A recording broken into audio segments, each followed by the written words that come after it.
दोस्तों, कभी किसी ने सोचा भी नहीं था कि दुनिया की तमाम धमकियों, टैरिफ की मार और नाटो देशों की साजिशों के बावजूद भारत की अर्थव्यवस्था ऐसा धमाका करेगी कि पूरा विश्व दंग रह जाएगा। जिस देश को कभी डेवलपिंग नेशन कहकर कम आंका जाता था, आज वही भारत वर्ल्ड बैंक की सोच तक बदलने पर मजबूर कर चुका है।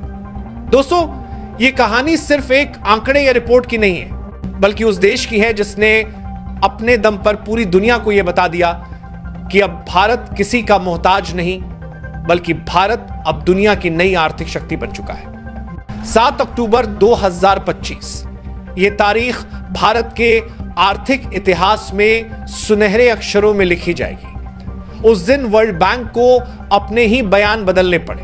हां, वही वर्ल्ड बैंक जिसने कुछ महीने पहले कहा था कि भारत की विकास दर 6.7% से घटकर 6.3% रह जाएगी। लेकिन भारत ने ऐसा पलटवार किया कि सबकी बोलती बंद हो गई। जब बाकी देशों की अर्थव्यवस्थाएं मंदी के अंधेरे में डूब रही थीं, तब भारत की रफ्तार बुलेट से भी तेज निकली। वर्ल्ड बैंक को न सिर्फ अपना अनुमान बदलना पड़ा, बल्कि यह स्वीकार करना पड़ा कि भारत 6.5% की धमाकेदार रफ्तार से आगे बढ़ रहा है। और यही नहीं, अब भारत एशिया ही नहीं, पूरी दुनिया की सबसे तेजी से बढ़ती बड़ी अर्थव्यवस्था बन चुका है। अब सवाल उठता है, आखिर ऐसा क्या हुआ इन कुछ महीनों में?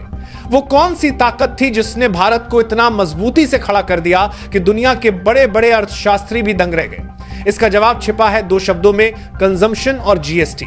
कंजम्पशन यानी खपत, वो ताकत जो किसी भी देश की अर्थव्यवस्था की असली रीढ़ होती है। भारत की 140 करोड़ की आबादी जब एक साथ खर्च करना शुरू करती है, तो पूरी दुनिया के बाजार हिल जाते हैं। हमारे देश के लोग जब चाय की एक प्याली से लेकर मोबाइल फोन और मोटरसाइकिल तक खरीदते हैं, तो हर एक खर्च देश की जीडीपी में नई जान डाल देता है। यही वो तूफान था जिसने विदेशी विशेषज्ञों की मंदी की भविष्यवाणियों को धूल में मिला दिया। भारत के आम आदमी ने दिखा दिया कि वो सिर्फ उपभोक्ता नहीं, बल्कि देश की अर्थव्यवस्था का असली योद्धा है। जब विदेशी ताकतें भारत को आर्थिक दबाव में लाने की कोशिश कर रही थी, तब हमारे नागरिकों ने अपने खर्च से, अपने भरोसे से इस देश को संभाला। यही भारत का असली चमत्कार है। अब बात करते हैं भारत के सबसे बड़े आर्थिक हथियार की, जीएसटी यानी गुड्स एंड सर्विसेज टैक्स। जब यह टैक्स सिस्टम पहली बार आया था, तब कई लोगों ने इसका मजाक उड़ाया, इसे बोझ कहा। लेकिन आज यही जीएसटी भारत की आर्थिक कहानी का ब्रह्मास्त्र बन चुका है।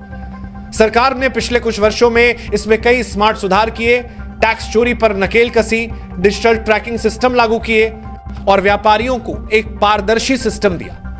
नतीजा यह हुआ कि सरकारी खजाना लबालब भर गया और ईमानदार कारोबारियों को एक नया आत्मविश्वास मिला। जीएसटी ने न सिर्फ टैक्स की व्यवस्था बदली, बल्कि भारत में कारोबार करने के तरीके को ही बदल दिया। प्रोडक्शन बढ़ा, सप्लाई चेन मजबूत हुई और छोटे बड़े व्यापारी एक ही प्लेटफॉर्म पर आ गए। ये सब मिलकर भारत की आर्थिक नींव को इतना मजबूत बना चुके हैं कि अब किसी भी विदेशी दबाव से इसे गिराया नहीं जा सकता। लेकिन कहानी यही खत्म नहीं होती। अमेरिका ने जब भारत के कुछ प्रोडक्ट्स पर 50% टैरिफ लगाने का ऐलान किया, तो दुनिया को लगा कि भारत का एक बड़ा झटका लगने वाला है। यह सीधा हमला था भारत के एक्सपोर्ट पर। मगर भारत ने जवाब भी उसी अंदाजे में दिया। जैसे ही यह खबर आई, भारतीय रिजर्व बैंक यानी आरबीआई ने एक ऐसा ऐलान किया जिससे पूरी दुनिया सन्न रह गई। आरबीआई ने कहा, वर्ल्ड बैंक कुछ भी कहे, हमारा अनुमान है कि भारत की विकास दर 6.5% नहीं, बल्कि 6.8% होगी। यह सिर्फ एक आंकड़ा नहीं था, यह एक घोषणा पत्र था नए भारत के आत्मविश्वास का। यह एक संदेश था अमेरिका को, नाटो को और हर उस ताकत को जो सोचती थी कि भारत को टैरिफ और पॉलिटिक्स से झुकाया जा सकता है। भारत ने साफ कह दिया, हम अब अपनी शर्तों पर खेलेंगे, तुम्हारे नियमों पर नहीं। यही है नया भारत, आत्मनिर्भर, आत्मविश्वासी और अपने दम पर खड़ा है।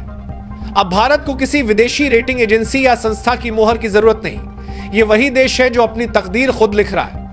और दोस्तों, जब कोई देश अपनी आर्थिक तकदीर खुद लिखने लगता है, तब समझ लीजिए कि दुनिया में उसके उभार को कोई रोक नहीं सकता। अब बात करते हैं उस चीज की जिसके नाम से पूरी दुनिया के अर्थशास्त्री कांप जाते हैं, जीडीपी यानी ग्रॉस डोमेस्टिक प्रोडक्ट। इसे बड़े बड़े एक्सपर्ट जटिल शब्दों में बताते हैं, लेकिन असल में यह बेहद आसान है। जीडीपी यानी एक देश की कुल कमाई। जैसे एक परिवार में सबकी साल भर की कमाई जोड़ दी जाए तो वो उस परिवार की कुल इनकम कहलाती है। ठीक उसी तरह एक साल में देश की सीमाओं के भीतर जो भी सामान बनता है और जो भी सेवाएं दी जाती हैं, उनकी कुल कीमत ही जीडीपी होती है। अब सोचिए, अगर देश की जीडीपी बढ़ रही है तो इसका सीधा मतलब है कि देश में रोजगार बढ़ रहे हैं, सामान सस्ता और उपलब्ध हो रहा है, सरकार के पास ज्यादा पैसा आ रहा है और वो पैसा फिर स्कूल, अस्पताल, सड़कों और रक्षा जैसे क्षेत्रों में लग रहा है। यानी देश की जीडीपी बढ़ना सिर्फ एक आंकड़ा नहीं, बल्कि ये आपके और मेरे जीवन स्तर से जुड़ा हुआ है। जीडीपी को चलाने वाले 4 मुख्य इंजन हैं: कंजम्पशन, इन्वेस्टमेंट, गवर्नमेंट स्पेंडिंग और नेट एक्सपोर्ट्स। पहला इंजन है कंजम्पशन, यानी हम सबका खर्च। भारत की जीडीपी का लगभग 60% हिस्सा इसी आम आदमी के खर्च से आता है। दूसरा इंजन है इन्वेस्टमेंट, यानी निवेश। जब कोई कंपनी भारत में फैक्ट्री लगाती है या नया प्रोजेक्ट शुरू करती है तो इससे हजारों नौकरियां पैदा होती हैं। तीसरा इंजन है गवर्नमेंट स्पेंडिंग, यानी सरकार का खर्च। जब सरकार हाईवे, रेलवे, बंदरगाह या बुलेट ट्रेन प्रोजेक्ट में पैसा लगाती है तो इससे जीडीपी तेजी से बढ़ती है। और चौथा इंजन है नेट एक्सपोर्ट्स, यानी जो हम बेचते हैं बनाम जो हम खरीदते हैं। अभी इस मोर्चे पर भारत थोड़ा पीछे है, लेकिन मेक इन इंडिया जैसे अभियानों ने भारत के एक्सपोर्ट सेक्टर में नई जान डाल दी है। इन चारों इंजनों के एक साथ चलने से भारत अब एक इकोनॉमिक पावर हाउस बन चुका है। वर्ल्ड बैंक के 6.5% ग्रोथ के अनुमान और आरबीआई के 6.8% की भविष्यवाणी के बीच का फर्क केवल 0.3% नहीं, बल्कि ये उस आत्मविश्वास का प्रतीक है जो किसी भी महाशक्ति के जन्म की शुरुआत करता है। आज भारत की अर्थव्यवस्था सिर्फ आगे नहीं बढ़ रही, बल्कि दुनिया को दिशा दे रही है। अमेरिका, यूरोप, जापान जैसे देशों की ग्रोथ ठहर चुकी है। चीन मंदी से जूझ रहा है, लेकिन भारत के इंजन लगातार गरज रहे हैं। यही कारण है कि निवेशक अब भारत की ओर दौड़ रहे हैं। सिलिकॉन वैली से लेकर सिंगापुर तक हर जगह अब सिर्फ एक चर्चा है: India is the next super power. इतिहास गवाह है, जब किसी देश की तिजोरी भरी होती है तो दुनिया उसकी सुनती है। भारत की यही आर्थिक ताकत अब उसे वैश्विक मंच पर नई ऊंचाई दे रही है। आज भारत सिर्फ एक मार्केट नहीं, बल्कि एक मोमेंटम बन चुका है। वो मोमेंटम जो आने वाले दशक में पूरी दुनिया की दिशा तय करेगा। तो दोस्तों, सवाल अब ये नहीं कि भारत कब सुपर पावर बनेगा, सवाल ये है कि दुनिया कब मानने को तैयार होगी कि भारत बन चुका है सुपर पावर।